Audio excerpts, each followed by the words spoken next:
Eu não estou dizendo que isso é bom para ele, porque cliente meu vai à plenária. Mas é uma possibilidade que ele assiste, justamente pelo seu direito constitucional de calar. Se ele tem direito a não falar, ele tem direito a não ir. Dá no mesmo. Me lembro muito bem quando eu estava trabalhando na terceira Câmara Criminal, assessora do desembargador Danúbio Dom Franco, e eu estava lá. E aí o réu tinha ficado em silêncio no seu interrogatório. Eu disse: desembargador, mas que coisa chata, ele ficou em silêncio, isso é coisa de quem tem culpa no cartório. E ele disse: mas em hipótese alguma, porque a pessoa tem direito a ficar em silêncio, ela não pode, a presunção de inocência, direito ao silêncio constitucional, isso e aquilo. Eu fiquei com aquele troço na cabeça, o chefe manda, o índio obedece. Mudei de desembargadora, fui para a desembargadora Elba, mesma situação, comentei com ela, disse bem capaz que eu ia ficar quieta. Porque se eu estivesse na frente do delegado, eu ia espernear tanto até esse delegado me soltar. E aí eu percebi que isso está dentro da cabeça da gente.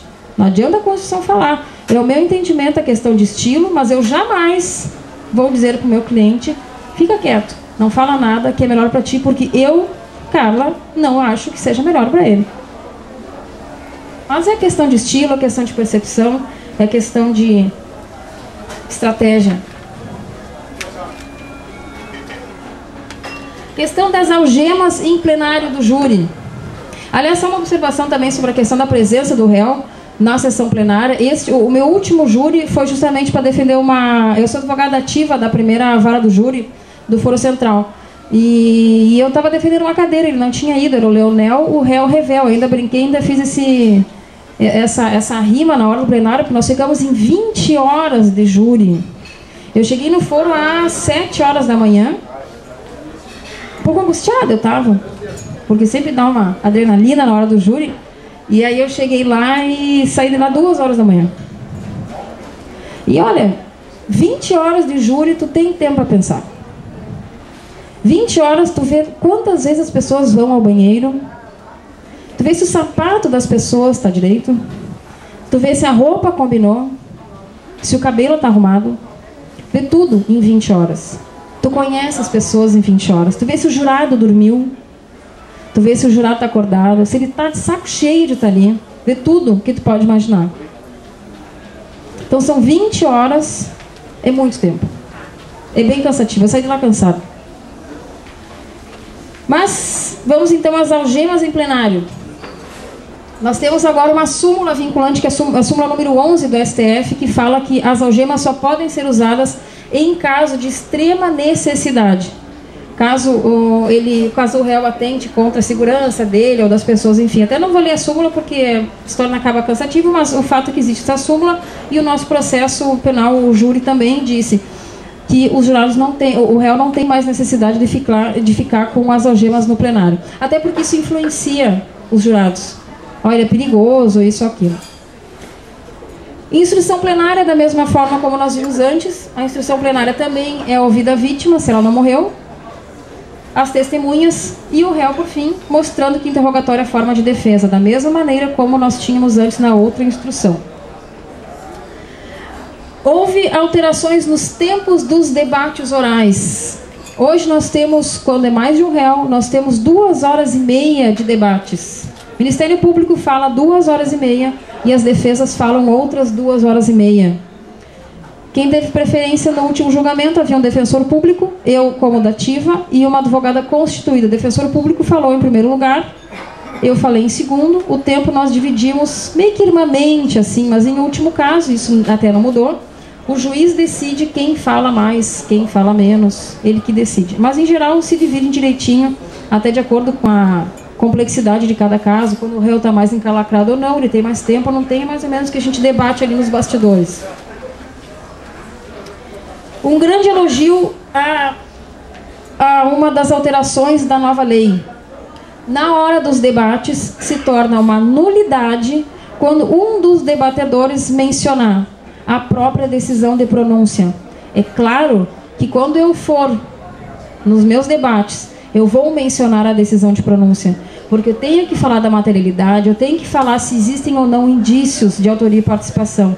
Mas eu não posso utilizar esta menção como um argumento de autoridade, dizendo: vejam, senhores jurados, quem decidiu que o réu venha aqui hoje foi um juiz. Isso não pode ser feito. Isso é uma questão de nulidade, porque eu não posso influenciar os jurados desta maneira. Não posso também, sob pena de nulidade, dizer, vejam, se o réu está sem algemas é porque ele é uma pessoa boa. É a lei que manda ficar sem algema. Também não posso mencionar o silêncio do acusado. Se ele falou é porque é uma pessoa boa, se ele não falou é porque é uma pessoa má e tem culpa no cartório. É a lei que determina e que dá a ele esse direito, por mais que isso esteja na cabeça de cada um.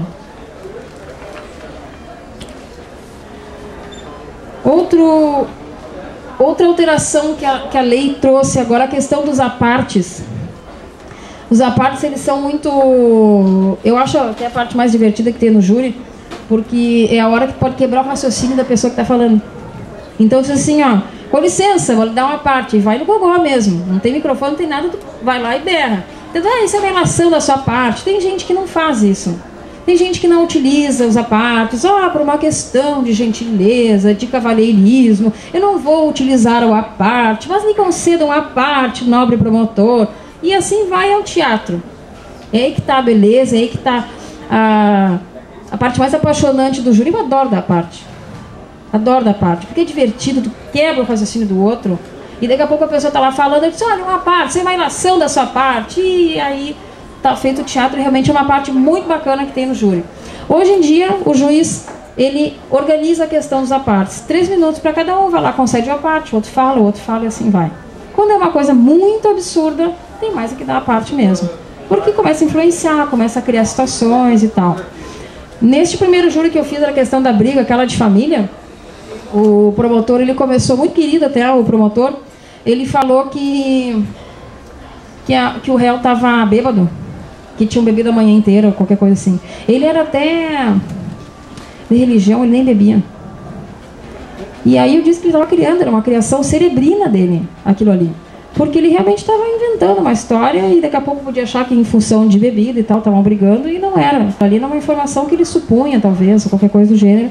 E aí eu me lembro que eu cortei. Chegou na minha vez, é claro que ele veio pra cima de mim, pra querer me apartear também.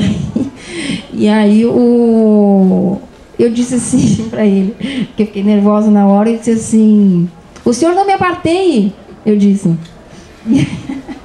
E aí ele assim, mas a senhora me aparteou? Sim, mas eu posso.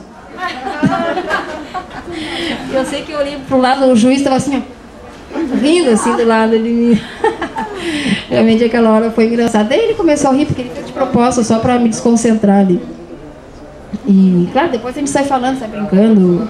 Mas eu fiquei sem palavra na hora e disse, mas eu posso, o senhor não pode, seja cavaleiro. E assim foi. Por fim, outro exemplo aqui de uma última alteração de grande relevância, a questão da quesitação. Além da ideia de trazer mais celeridade ao processo penal, ou seja, terminando essa fase de acusação em 90 dias, antes da sessão plenária, existe a questão da quesitação, ou seja, a nova lei ela tentou, que ao meu ver não conseguiu, fazer um sistema de quesitação mais fácil do que era antes. Algumas pesquisas indicam que mais de 80% dos jurados entrevistados dizem que entendiam naquela época o sistema de quesitação. Então eu não sei por que cargas d'água surgiu essa ideia de fazer um sistema menos complexo, que já funcionava. Como é que funciona agora? Primeira pergunta nos quesitos, depois de feitos todos os debates, a pergunta de acordo com a decisão de pronúncia e com o interrogatório do réu, ou seja, dali que são extraídos os quesitos com as teses defensivas. Primeira coisa que se pergunta é sobre a materialidade. Se existe materialidade, ou seja, se houve o tal fato que foi colocado, que foi descrito na denúncia. Essa é a primeira pergunta. Segunda pergunta, se houve participação ou autoria do réu naquele fato. Ou seja, se ele matou, ou se ele ajudou, ou se ele auxiliou, não interessa como, mas se ele ajudou naquele fato, naquele homicídio. Os jurados vão responder sim ou não. E aí a terceira pergunta, que é de embasbacar, o jurado absolve o réu, sim ou não? Então o que acontece com essa terceira pergunta? E aí vem para mim a maior crítica, o que para mim se tornou realmente a parte mais incoerente desse sistema de quesitação.